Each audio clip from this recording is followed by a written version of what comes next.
Emosional yang berubah secara ekstrim, nah bisa jadi itu gejala bipolar. Nah bagi Anda yang mungkin penasaran apa sih sebenarnya bipolar, terus ngatasinya gimana, gejalanya seperti apa? Bisa langsung tanya, hubungi kami di 29546188 untuk Anda yang di Jabodetabek dan Anda yang di luar Jabodetabek di 021295461189. Betul sekali karena kita akan langsung membahasnya bersama dengan Dr. Bayu Rahardian, yaitu spesialis kedokteran jiwa. Selamat pagi dokter. Kita akan bicara mengenai gangguan bipolar. Jadi ini sebenarnya gangguan bukan penyakit ya dokter ya? Bukan penyakit, ini suatu gangguan. Nah ini sebenarnya kalau misalnya dijabarkan gitu dok, seperti apa sih gangguan emosi yang ekstrim ini? Iya, sesuai dengan apa namanya gangguannya itu bipolar itu kan dua kutub ya. Jadi ada di mana ini terjadi gangguan di perasaan. Jadi suasana di apa namanya perasaan yang kita sebut kalau di atas itu biasanya hyper dalam arti manik, kalau di bawah itu perasaannya lebih ke arah depres. Jadi ada dua kutub gitu istilahnya, ekstrim di atas, ekstrim di bawah. Gejalanya seperti apa? Iya, gejalanya biasanya lebih banyak kalau tipenya di atas itu biasanya kita sering sebut manik.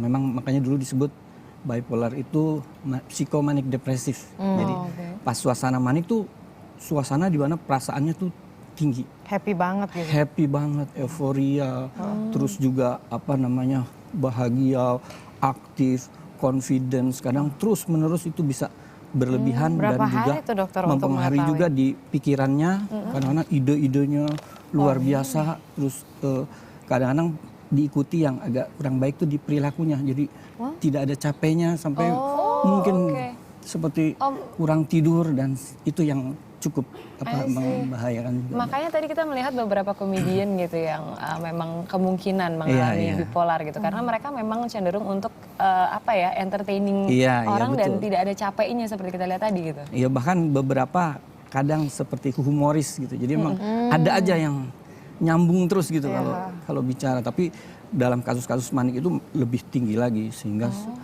kadang-kadang dia ada grandiose itu, rasa kayak keyakinan yang dia lebih super daripada pede, super pede. Kalau pede kan bagus ya, confidence. Ini super pede yang seperti itu. Kalau yang depresif itu seperti depresinya seperti biasanya suasana perasaan yang di bawah terus. Dia dalam hal ini biasanya yang khas itu biasanya minat. Jadi nggak ada minat lagi. Biasanya pandangan dia biasanya terhadap dirinya, biasanya terhadap dunia, dan juga terhadap masa depan tuh biasanya. Atau hal-hal yang dia sukai juga dia kehilangan minat. Bisa juga kurang tidur, tidak aktif, dan lain-lain seperti itu. Putus asa gitu. Tapi kalau misalnya itu terakhirnya kan berlanjut biasanya terus bisa ke arah putus asa. Kalau begitu indikasi pertama gitu, karena kan sering sekali kalau misalnya gangguan jiwa mungkin si orangnya gitu tidak terlalu merasa kalau dia memiliki gangguan seperti itu.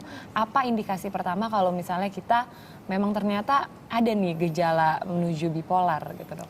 Iya, jadi itu yang memang kadang-kadang kita dibedakan dengan gangguan medis yang lain ya. Kalau gangguan jiwa itu lebih ke arah kita sebutnya tuh insight to illness. Jadi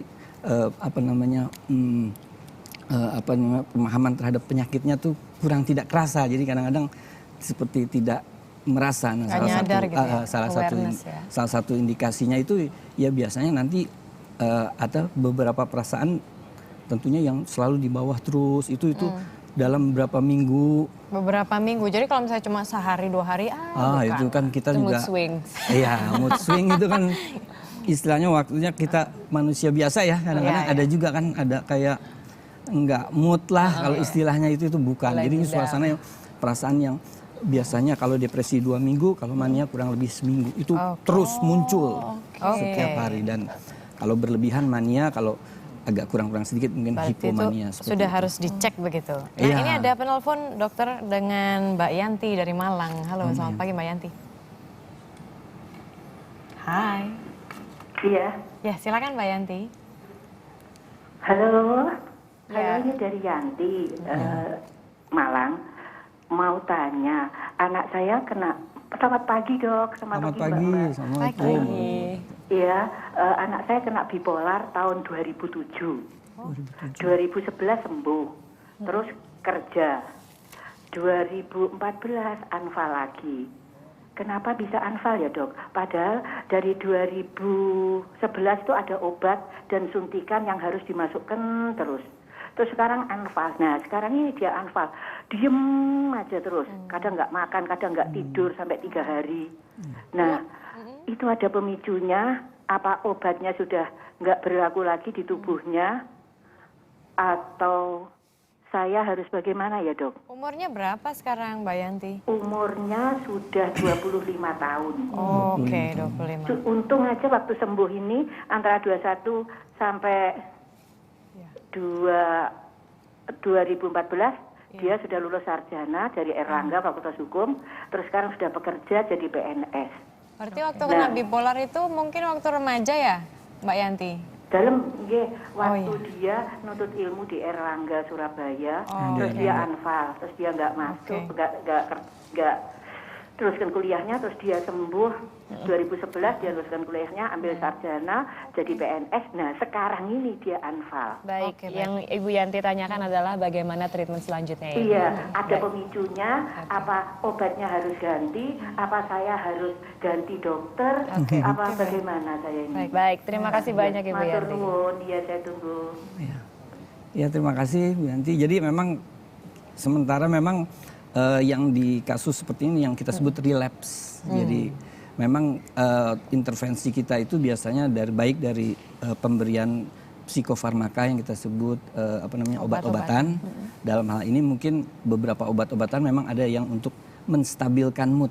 Nah, dan yang kedua adalah psikoterapi. Jadi tidak bisa tersendiri. Jadi memang harus kombinasi itu terus-menerus. Psikoterapinya modelnya seperti apa dok? Psikoterapi yang sekarang yang agak cukup efektif adalah lebih ke psikoterapi psikoedukasi. Psikoedukasi dalam arti biasanya pendekatannya terhadap keluarga difokuskan kepada psikoedukasi seperti biasanya kan pasien dengan bipolar agak kurang menyadari. Nah, biasanya tanda-tanda itu keluarga juga bisa ikut mengingatkan. Berarti keluarga itu perannya seperti apa misalnya memang memiliki anak bipolar yang sekarang sedang relapse gitu? Iya, biasanya keluarga kan harus biasanya suportif, tetap suportif dalam arti memberikan support tapi juga tetap mengobservasi juga, dalam arti mengobservasi, mendampingi. Kalau memang emosi seorang yang bipolar itu bagaimana dok? Maksudnya yang ketika di bawah gitu. Misalnya seperti Mbak Yanti tadi kan, sebagai seorang ibu dia concern anaknya diem aja gitu. Terus kita ngasih support, tapi how? Caranya gimana memberi support? Apa? Iya, memang beberapa teknik seperti biasanya kalau memang kalau dari kita memang ada namanya psikoterapi kognitif behavior terapi seperti itu. Jadi lebih mengubah persepsi dia. Biasanya kan kalau yang lagi di bawah itu kan persepsi terhadap dirinya, aku tak berharga, terhadap dunia, aku ini masa depannya tidak ada, seperti itu yang kita support gitu. Bentuknya seperti itu.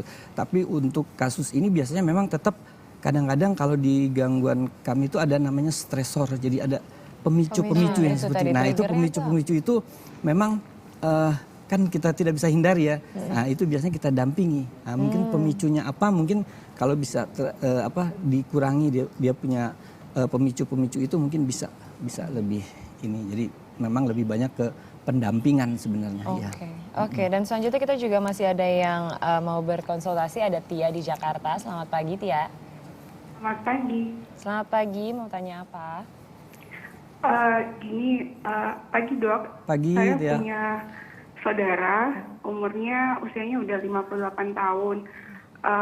Belakangan ini, yang saya pahami, kalau manik itu tidak selalu bahagia ya, tapi ada manik yang diekspresikannya dengan cara tantrum, marah berlebihan, kemudian curigaan gitu. Dan di waktu lain dia bisa langsung nangis, bisa langsung kayak depresi, akhirnya menyalahkan dirinya sendiri, menyalahkan orang lain. Nah, itu sudah berlangsung beberapa tahun belakangan. Karena nggak terlalu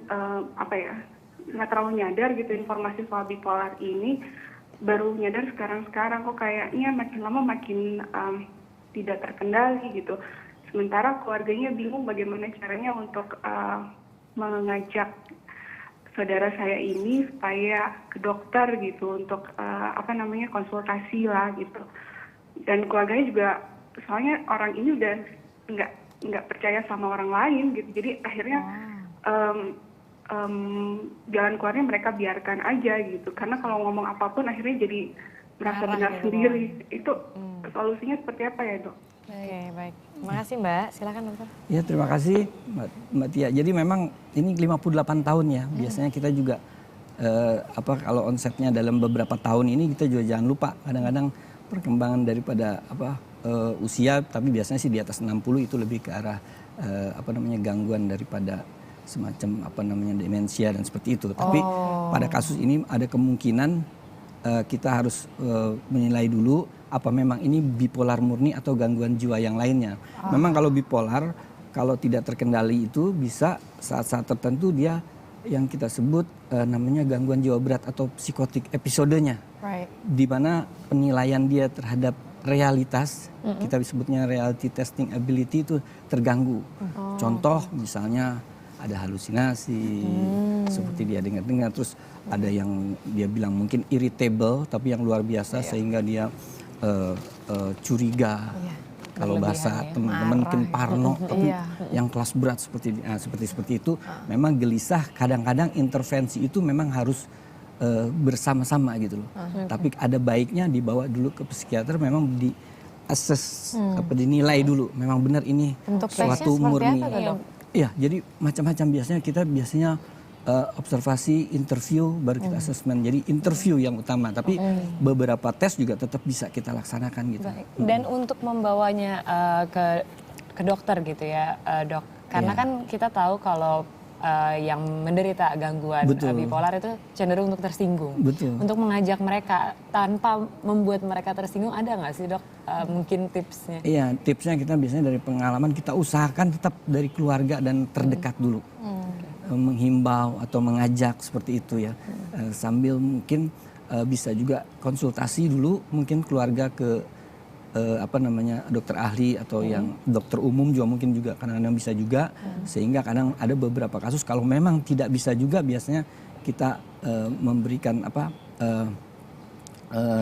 didatangkan justru kalau bisa, kalau mungkin kan. Tapi kalau tidak, memang tetap harus kita ajak bagaimana caranya. Memang itu berbeda tantangan kita bersama. Kemampuan melobi kita gitu ya. Apa betul. bedanya skitso sama bipolar?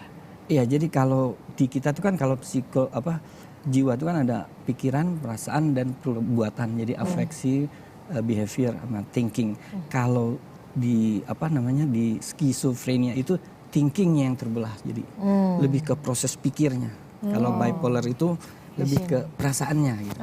Yang dominan awalnya gitu.